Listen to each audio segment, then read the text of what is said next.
सिंह राशि वालों के लिए ये जो हफ्ता आने वाला है और आत्मचिंतन की ओर इशारा कर रहा है, वो इसलिए क्योंकि जो आपके एकादश भाव में जो गुरु और शुक्र का कुबेर योग बन रहा है, कुबेर लक्ष्मी योग बन रहा है, ये आपको कुछ बड़ा देने वाला है। वो इसलिए देने वाला है क्योंकि जब भी कोई अच्छा योग समाप्त होने वाला होता है या जाने वाला होता है, तो वो अपना जो भी आपका शुभ फल होता है वो दे के जाता है। क्योंकि ये हफ्ता, ये जो योग है 21 अगस्त से लक्ष्मी कुबेर योग समाप्त हो जाएगा। तो इसलिए और उसके साथ साथ जो आपके 12वें भाव में बुधादित्य योग बन रहा है, ये भी किसी शुभ संकेत की ओर से इशारा अवश्य दे रहा है।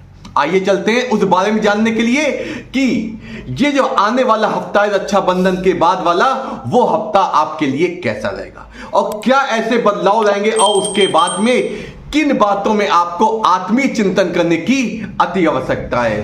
हम बात करते हैं करियर और धन की, जो जीवन के लिए अति आवश्यक होता है।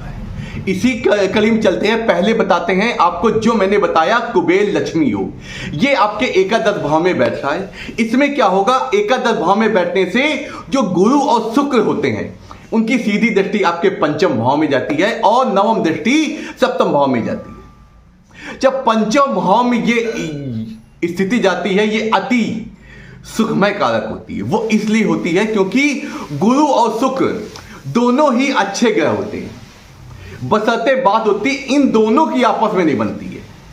आपने देखा भी होगा शुक्र और गुरु जो भी मांगलिक कार्य और शुभ कार्य होते हैं उसमें दोनों में याद किए जाते हैं और दोनों में उनकी भूमिका भी बहुत अति महत्वपूर्ण होती है।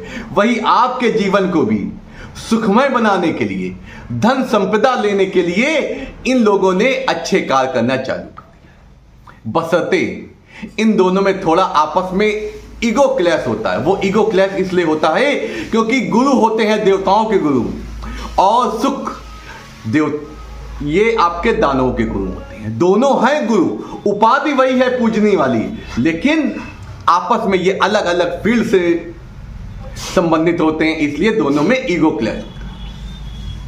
आपको इस हफ्ते नए प्रोजेक्ट मिलेंगे, धन से जो भी धन संबंधी चीजें जो भी होंगी वो आपकी बनती हुई दिखाई देंगी, क्योंकि शुक्र की आपकी दशा है। शुक्र इस समय अच्छे पावर में भी दिखाई दे रहा है, तो इसलिए सुख सुविधाओं से भरे रहेंगे।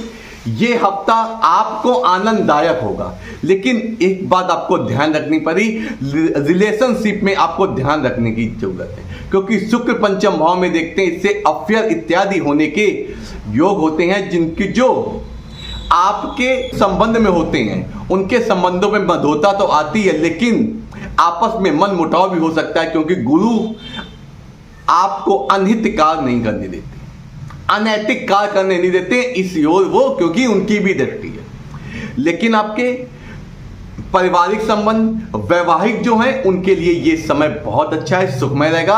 आप यात्राएं इत्यादि भी कर सकते हैं, यात्राएं करेंगे, सुखद मिलेंगी और आपको लाभ की भी यात्राएं इसमें शामिल कर लीजिए। थोड़े स्वास्थ्य, क्योंकि स्वास्थ्य सही है तो सब कुछ सही है। उसी कड़ी में बताते हैं इस हफ्ते आपको कुछ सिर में दर्द, मानसिक उलझने, मानसिक परेशानी हो सकती, क्योंकि जो मंगल केतु की स्थिति है वो आपको ये सिर में दर्द इत्यादि देगी और आपको ऐसा भी हो सकता है नींद ना आने आए और डाइजेशन संबंधी आपको दिक्कत हो सकती है। लेकिन उसके साथ साथ आप परहेज नहीं करेंगे। ये हफ्ता ऐसा रहेगा कि कुछ पार्टी सार्टी या इधर उधर जाने का या बाहर खाने पीने का भी योग बन रहा है, तो इसलिए आपको स्वास्थ्य के प्रति जागरूक रहने की आपको एक विशेष चीज बताना चाहता हूं। देखिए, ये जो हफ्ता है मैंने आपसे पहले ही कहा कि योगों से मिलके बना है, क्योंकि जो आपका लक्ष्मी कुबेर